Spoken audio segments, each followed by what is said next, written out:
He walked through that airport with quiet honor, escorting a flag-draped casket not just for a friend but for a fallen hero. But before he could take one more step, a guard blocked his path. And what came next shook the entire country. Before we dive in, where in the world are you watching from? Drop your country in the comments. Hit like and subscribe if you believe the truth always wins. Because this story, it doesn't just expose racism, it uncovers a secret buried inside the flag itself. The echoes of boots striking tile grew louder as Sergeant Marcus Duval marched through Terminal C of Jackson International Airport. He walked with silent intensity, flanked by 2 Marines. Between them rolled a military-grade transport trolley, slow and deliberate, carrying a casket covered in the American flag. Heads turned. Conversations died mid-sentence. Phones slowly lowered from distracted hands. The flag did that to people. Marcus had made this walk more times than he cared to count. He was known as a last-mile escort, the soldier who walked the final stretch home with those who never made it back. But this one was personal. He adjusted the cap over his sharp buzz cut, his eyes never leaving the destination. Gate 32B, a military transport jet waited outside, fueled and cleared for one private flight. But just as he passed the TSA security checkpoint, a voice called out, cutting into the silence. "Hey, you can't go through there." Marcus turned slowly. A white man in a TSA uniform marched toward him. Late 40s buzzed hair, mirrored shades perched atop his head even inside, and a smirk like he enjoyed saying no for sport. The name tag read, A. Thornton. Marcus stayed calm. "I'm on direct orders. This soldier is being flown out under federal military clearance. Everything's been authorized." Thornton folded his arms. "Papers?" Marcus handed over the laminated card signed by his commanding officer. It bore the Department of Defense seal and a code-red clearance tag. Thornton stared at it.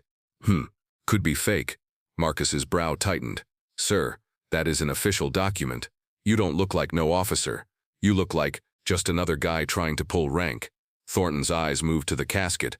"Besides, we don't allow random cargo through secure lanes." "Cargo?" Marcus asked, his voice low and dangerous. "That's a fallen Marine. You will show respect." But Thornton didn't budge. He stepped in front of the trolley and said loud enough for nearby passengers to hear, "I'm not letting anyone bypass security, not even some guy in costume trying to play soldier." The insult was like a slap to the entire uniform. By now a small crowd was gathering. A child pointed. A mother whispered. Phones came back up, recording. Marcus exhaled deeply. "I am not going to argue with you, sir, but if you continue to block the movement of this casket, you're going to face serious consequences." "Oh yeah?" Thornton sneered. "You gonna shoot me, Sergeant?" The way he said Sergeant dripped with sarcasm. The badge on Marcus's chest read U.S. Army, and his uniform was crisp, not a wrinkle out of place. Marcus glanced to his side. The other 2 Marines stiffened. "Step aside," Marcus said, quieter now, deadlier. But Thornton leaned in, his voice low, condescending. "I've seen people like you bluff your way through before, probably some protester in uniform." Marcus froze. There it was, the reason, the undertone, the sneer, the assumption. Thornton didn't see a soldier. He saw a black man in uniform. Then came the shift. A woman stepped forward from the watching crowd, mid-30s, blonde, business suit, confident. "Excuse me," she said sharply. "I work with the Pentagon. That's a proper military escort. I've seen that form before. It's legitimate." Thornton snapped back. "Ma'am, this doesn't concern you." "Oh, it does now," she replied, flashing a government ID. "You're obstructing military protocol, and that's a federal violation." More murmurs rippled through the growing crowd. The cameras were still rolling.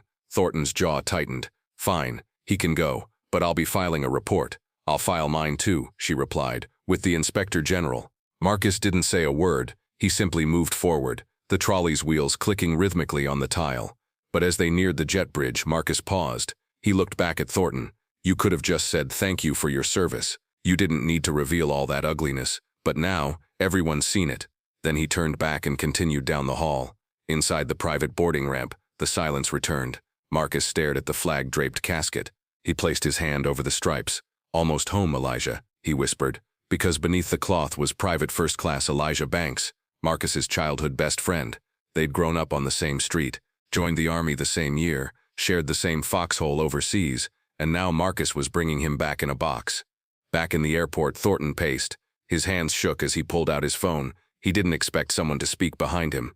"You just made a very big mistake." He turned. The blonde woman from earlier now had 3 uniformed military police officers behind her. "We need to talk," she said firmly. Back on the jet, Marcus sat in silence across from the casket, but something strange started to gnaw at him. As the engines roared to life, the pilot's voice crackled through the comm. "Sergeant Duval, we've just been instructed to delay departure. Someone from DC Intelligence is on the line. They say your escort assignment has been flagged." Marcus's blood ran cold. "Flagged? What do you mean?" "Apparently, your friend wasn't who you thought he was." Marcus stared at the casket. "What the hell is going on?" The cabin lights dimmed as the jet idled on the tarmac. Marcus sat frozen, staring at the flag-draped casket before him, but his thoughts spiraled elsewhere.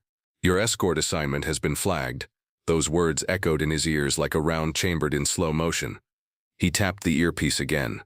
"What does that mean?" This escort was cleared at the highest level. The pilot's voice came through, slightly distorted. "That's what I thought too, Sergeant. But we've been ordered to hold position. Someone from Army Intelligence is en route.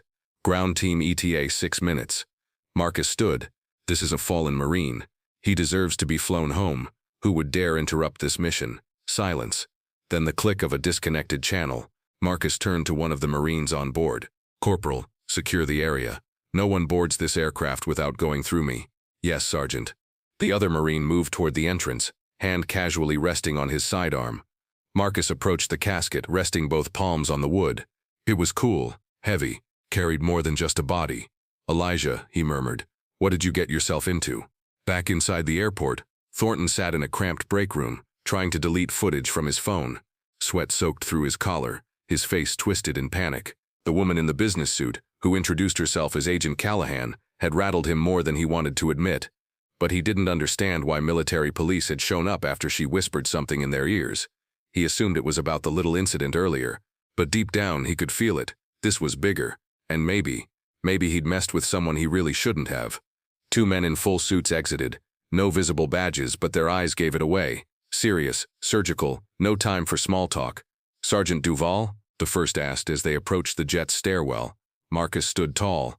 "Yes, sir. Who are you?" The second man flashed a card. "Defense Intelligence Agency. We need to confirm the identity of the body in your custody." Marcus's face tensed. "Absolutely not. This man is my friend. He died serving overseas. What is this?"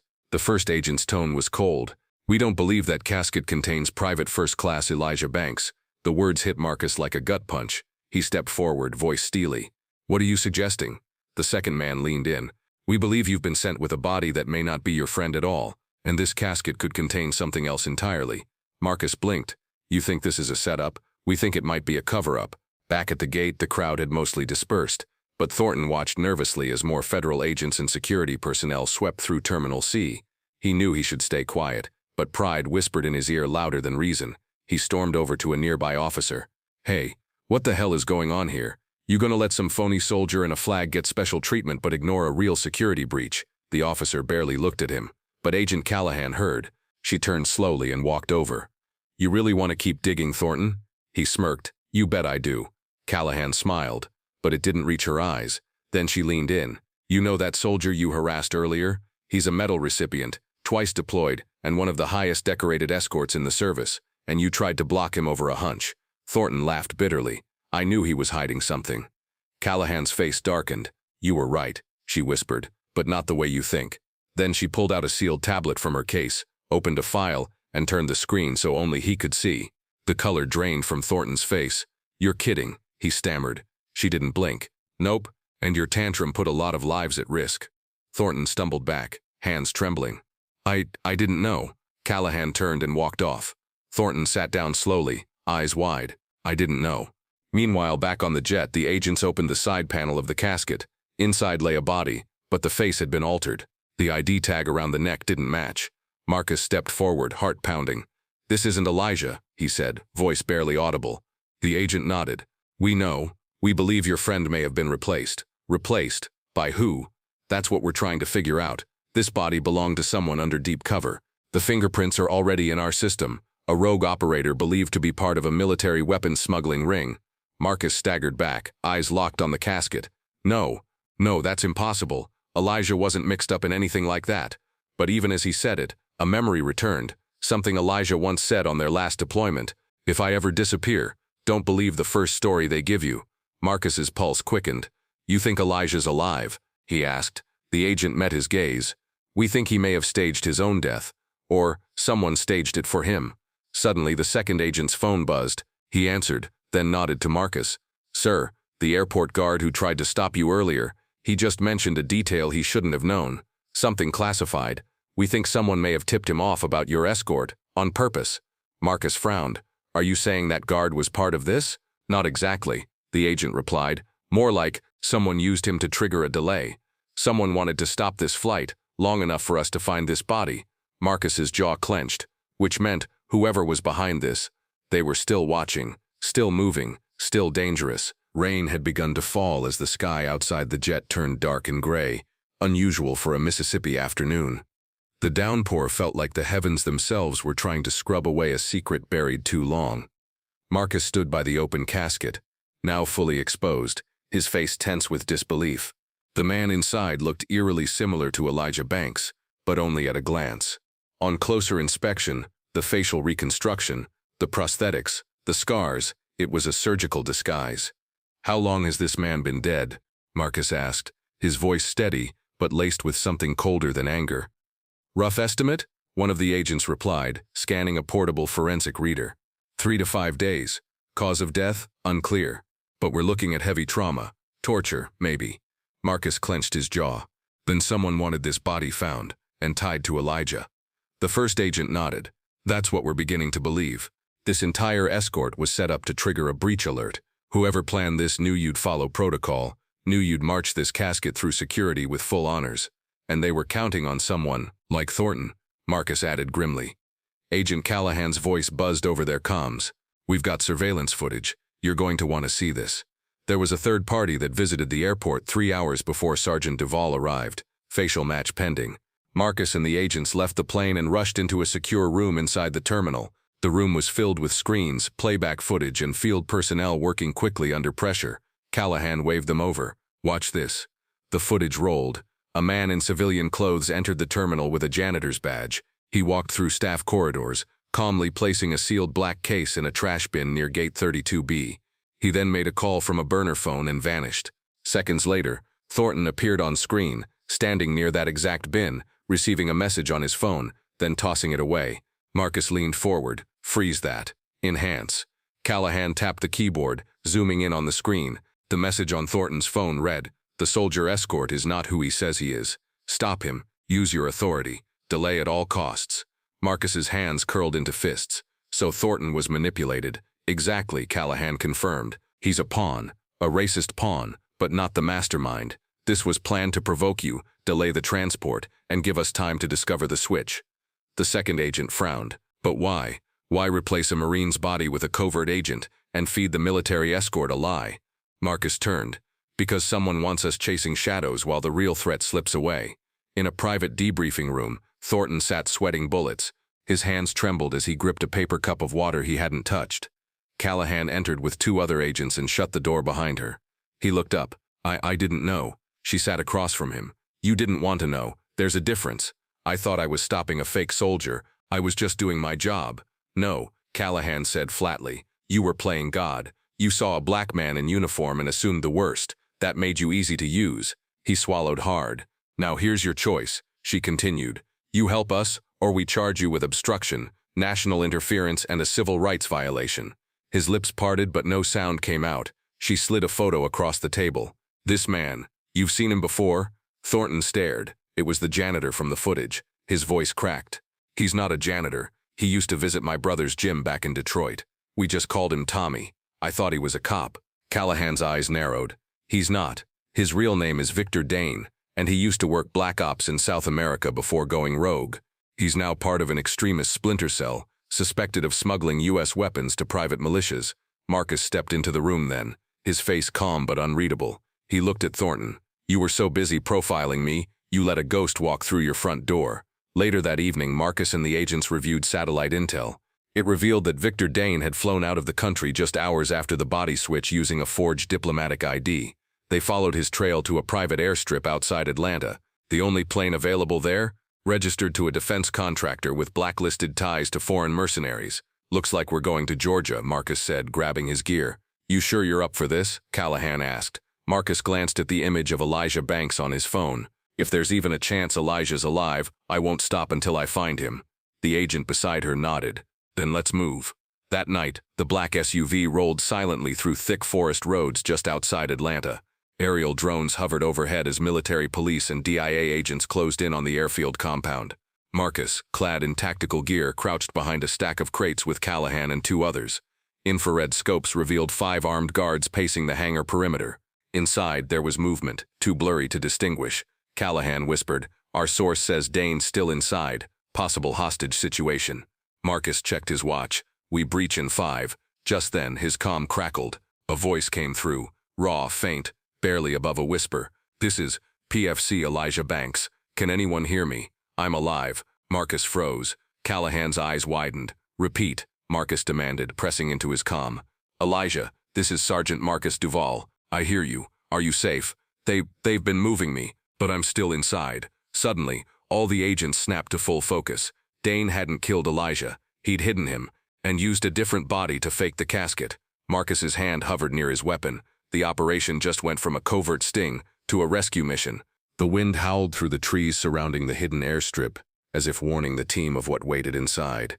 Through his night vision scope, Sergeant Marcus Duvall could see the warehouse-sized hangar, half-lit, patrolled by 5 heavily armed guards, and humming with quiet danger.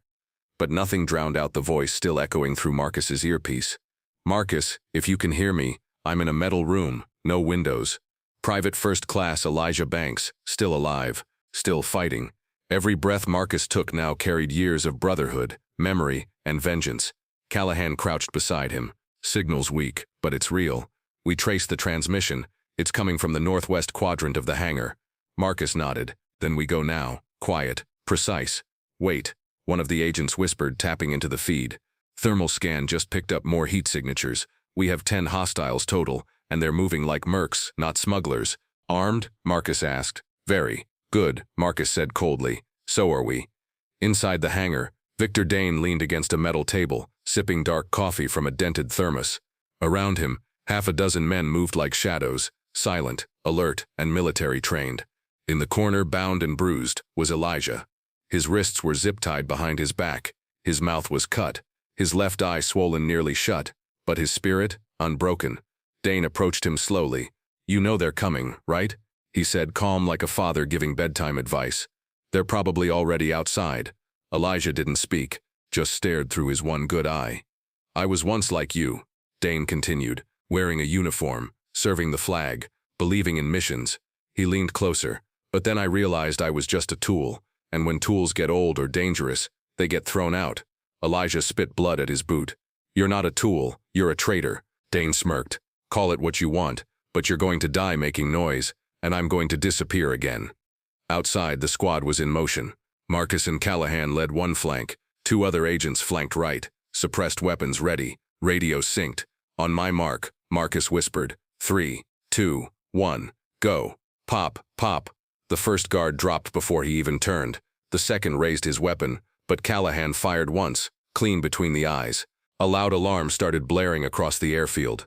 "So much for quiet. Engage," Marcus shouted. Gunfire erupted like thunder. The hangar exploded into chaos.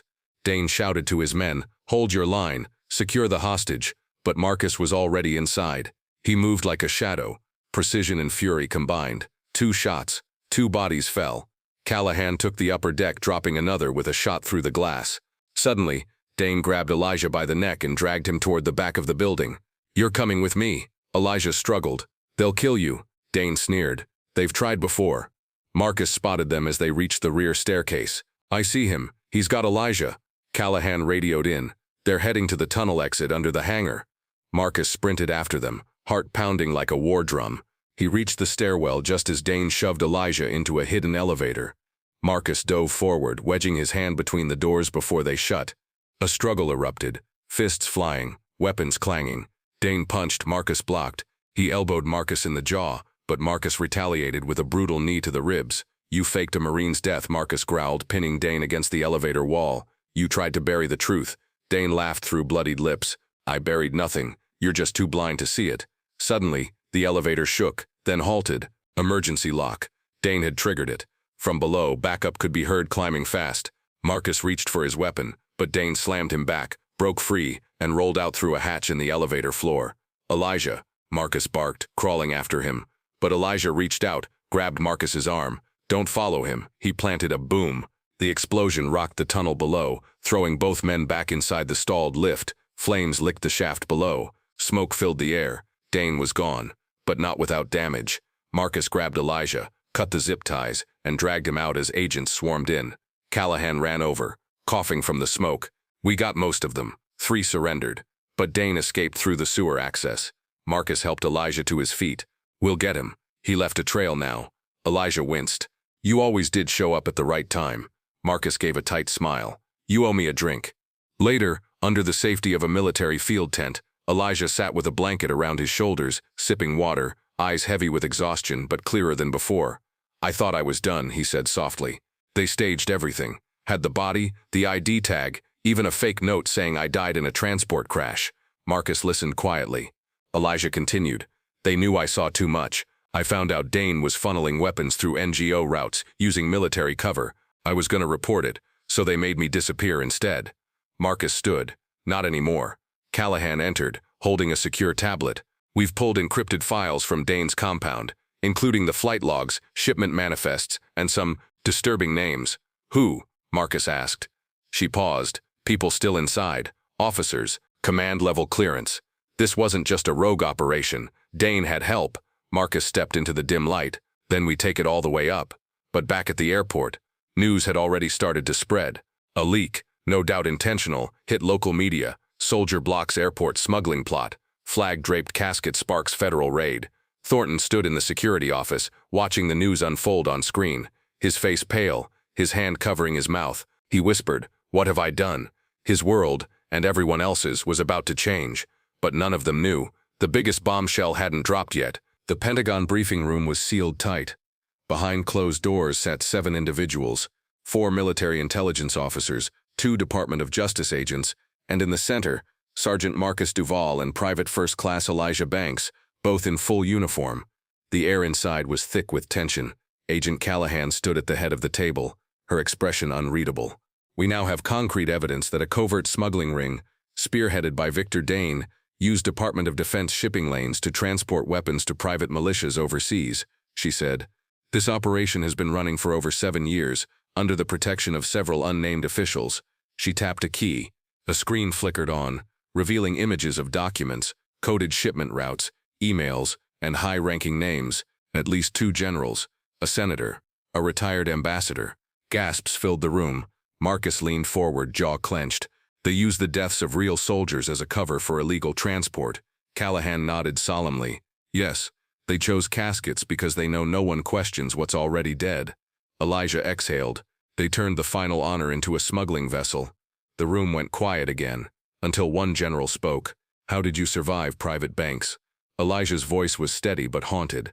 "I was told I'd be assigned to a humanitarian aid convoy, but I found out what was inside the crates, shoulder-fired missiles.